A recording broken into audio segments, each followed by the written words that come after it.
Hey, what's up guys? Welcome back to another review, this time of set 71813. The Wolf Mask Shadow Dojo came out in last year in 2024. It retails for $120, comes with 1,190 pieces, and it comes with 8 figures: Climber Lloyd, Climber Jay, Climber Nia, Climber Zane, Lord Roz, Jordana, Cinder, and a Wolf Mask Warrior. Pretty sick looking set, all things told. Quite a good figure selection. I am excited for those climber suits for the ninja. That is honestly the main driving thing for why I picked this setup. It has Kai and Egalt, if I'm remembering the name right, on the top right there for the box art. And then the side has Lord Roz, looking pretty good. And then on the back, showing off just the set in general. And then at the top here is some features: being able to drop a boulder from the wolf's mouth, a trap door, and a hidden sword. It looks like are the three big things it's showing off. And then on the side here is just continuing from that top box art, and then showing off the figures as well as Lord Roz in scale. And then you open up the set by cutting either side of the tape off of the box. Inside looks like about 8 bags, which is actually less than I was expecting, but I'm not like mad that they used less plastic bags. That's all good by me. Just I was expecting in the realm of 10 probably. But the instruction manual, obviously for a set this size, comes in its protective packaging so it doesn't get destroyed. And inside is also a sticker sheet, and then there were obviously these loose pieces not included in any of the bags, and then this very hefty instruction manual on the back shows off some of the other sets of the wave. I have reviews on all of those mechs except the 4+ one, and if I can get it before it retires at some point, I will potentially have a review of that Egalt set. That is a thing to note. This set is or should be retiring this year, so last couple months is your last chance to pick it up for retail price or less than retail price, because there should be sales for it at certain places, you would imagine. So if you're waiting on it, pick it up sooner rather than later. But let's get this set built. All right, now that we have the set built, let's take a look at the figures, all 8 of them. And so first off, my favorite of them all is Lloyd in his climber gear. These climber suits are definitely my favorite of the Dragon's Rising suits. And in general, I think of the different suits I own for the figures, it's got to be up there as one of my new modern favorites. It's just really good figures. You know, he's got some clips for climbing right there on some green straps, some rope going over his chest, a little clip with a dragon emblem in the corner.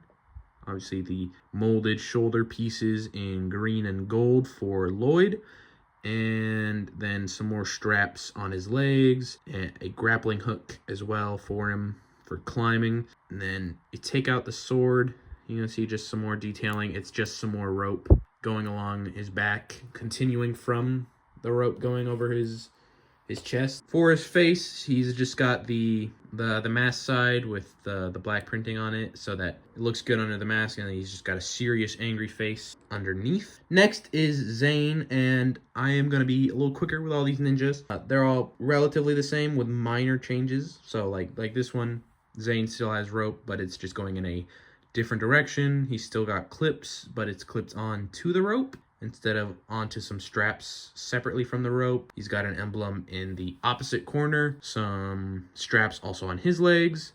The back would also just be some rope detailing continuing, and he's got them shoulder pieces in gray and gold, which I think looks really good.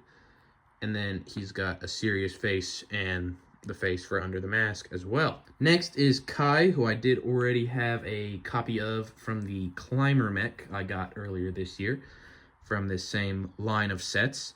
and he's looking very good as well. The ropes, again, going in a different direction. The clips are also different from Lloyd, so they're also clipped on to the rope, just like Zane's were. His dragon emblem right there as well, in the same corner as Lloyd. Same straps on his legs, same rope going along his back, and then actually a bit of a mild cocky smirk, and then same under the mask's face as the others, and the shoulder armor in red and gold. Last of the ninja figs is Nia, and same deal, ropes going the other way again.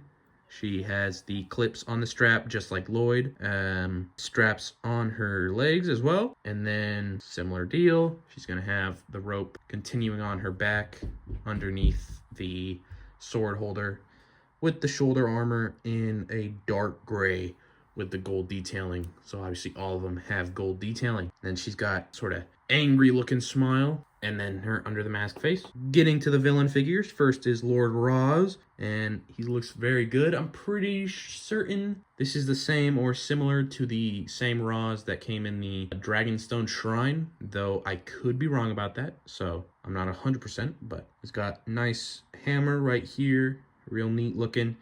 And then just a lot of some purple robe detailing on the sides, some black like gi underneath, that wolf emblem on the belt in blue. Back of him has, that'd be I think moon detailing with some essentially symbols, some writing, and then he's got his big molded head looking pretty angry. Then there is Jordana, and she's just got some metal armor underneath, that wolf emblem, the fur collar, and some like moon detailing on her legs. On the back would just be some more of that armor. Now, she should have two facial expressions. Yep. A big smile and then an angry frown. Then there is Cinder, and he's looking nice as well. Got that molded sword piece that's come in a fair few Dragon's Rising sets for the villains. At least, especially in the earlier seasons when it was the wolf mask and not the Dragonian guys. Similar armor to Jordana. Same wolf emblem, same fur collar. Slightly different, I believe, but it's not like crazy noticeable. And same sort of detailing on the back. He is also going to have two facial expressions, one with ash covering up half his face, and then the other one just looking not very pleased, but showing the full face. Lastly, there is a wolf mask warrior. He has the wolf mask like robes with some, I don't know, blades sticking out of his gi or something, or armor, whatever it is, some writing. Along the side there on the robes, has some claws for him. The back just has the wolf emblem. And then he has two facial expressions, though you're not ever really going to see them, but blue eyes and then black eyes.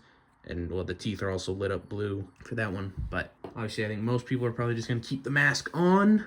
So, quite a good figure selection. Really a big fan of those ninja suits. So, very pleased to have those. I'm now just missing Cole, and I believe Aaron might also have one, though I might be wrong on that. Now, moving on to the set. Firstly, before getting to the main part of it, there is this little like battle arena in front. You can have two figures on. So if you place them on like that, then you can maneuver them about with these. They're on ball joints, so they can rotate in a lot of ways, and you can just be having them go at it. I think it is a fairly fun feature. I definitely think a kid would probably get a lot of enjoyment out of this. Obviously, I think you can also, if you want, have those up, or potentially just take them off entirely if you feel like it, and then just pose them on any of the little studs on here, have them battle like that if you so choose. Put a couple more figures in there, it can fit probably 4 people with weapons and everything. But, it really pops with the pink and the tan, so I really like that. Ninjago always knocks it out of the park with being pretty vibrant and colorful, pretty pleasing to look at, I'd say. So this is just another example of that. Very, very nice looking. And, the deep blue base really helps as well. So it's a fun little thing there. However, the main attraction, of course, is the full thing, which is quite tall, as you'll see. Technically, with that the blood moon, whatever, sticking out from the top, doesn't all fully fit into frame. So we will go level by level, I think, is what makes the most sense. So starting at the bottom here, One little thing, literally super minor. I really don't like that these spears are kind of just loosely put in. Like, if they were held in more just like straight up, that would be nice. But as it is, they kind of just go every which way. And it is literally the most minor of complaints. But just, I would appreciate if it were more stable. I think it'd look a little nicer. It's not a big deal, but weapon holders right there. Obviously, I think these are intended to be like little blade weapons. Maybe not. Some little tree detailing, blue and pink leaves, which looks really nice. You've got, you know, the gong of shattering or whatever right here, hanging by the big wolf, which can be moved a bit up and down. So you can have him that high up or that far down. Not crazy different or anything. He's got a little ball in his mouth, a little boulder that can be taken out if you so choose. Have it knock into some figures or something, and then it's just held back in there by the mouth of the wolf. Other side right here just has a little tree. Looks very nice. Nothing crazy. Up top out here in front is just a really nice exterior.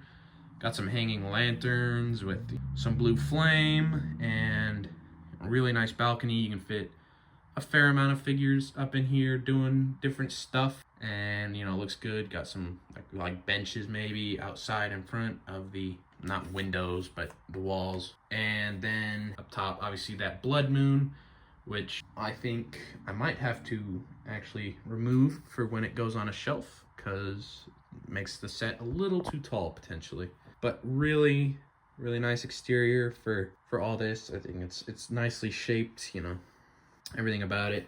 Is down here, there's like the rock detailing and everything. Nothing crazy to show off, but it is nicely shaped. Spinning it around to the back, there's like a target on this side right here. And I guess a little bone and path. You can sort of walk your figures up. Doesn't fully go up or anything. And as you can see, the underside of this is very Technic, so the whole thing is very solid. So if I want, and you know, you have to move the set at some point, the whole thing can be lifted and transported, and the only thing that might shake loose is that boulder in the wolf's mouth. Other than that, it is a very sturdy model, very sturdy. I have no real worry of this thing really breaking at all. It's very well made. Got a little staff right here in the front, and then some tables with some tea and a katana, and then some nice sticker detailing of the Wolf Mask Warriors on both sides. That one would be the Wolf Mask Warriors like awakening their super evil powers or whatever. And then big feature sort of in the top here, if you put someone right in here, place them down, and then go back to the front. Right here, that tree detailing you might have noticed is connected to a little Technic piece. We pay attention to Kai, and we twist that this way. I think I put him in too good. There we go. Okay. That is a trap door, and so I think maybe don't actually stick them on the stud, because that clearly messes with it a little bit. But right there, trapdoor fell. It's really simple, you know, push back up, slots back into place, but seeing it without a figure, really simple. It just twist, falls out real easy. And then actually, so I don't forget, there is that other feature, is a little hidden blade inside of here. So there's a hidden weapon and a tiny little space in there. Not that you can't really fit anything in there, but that does exist. That is another feature of the set. And you got the little hammer right there for the gong as well, I think would be another detail. Overall, a very beautiful model. The color scheme is frankly just awesome. Probably a nicer way to say that, but it's just really, it pops, you know, all those, that vibrant, like, not hot pink, but the vibrant pink really goes well against the dark blue. It's really good looking. I don't know what else to say, except I think I'm very happy. This is a good $120 well spent on getting some fantastic figures, and frankly an amazing build as well. That was quite fun to put together, I'll say. Other than admittedly the Technic portion for underneath, I just I don't know, Technic stuff is not my jam most of the time with Lego. And the stickers, I suppose that would be the other. Stickers are frustrating at the best of times, but otherwise very, very nice model. A lot of good play potential too. Obviously it's big, you know, it'd be a big gift for a kid, but very cool, big play set, looks very good as well.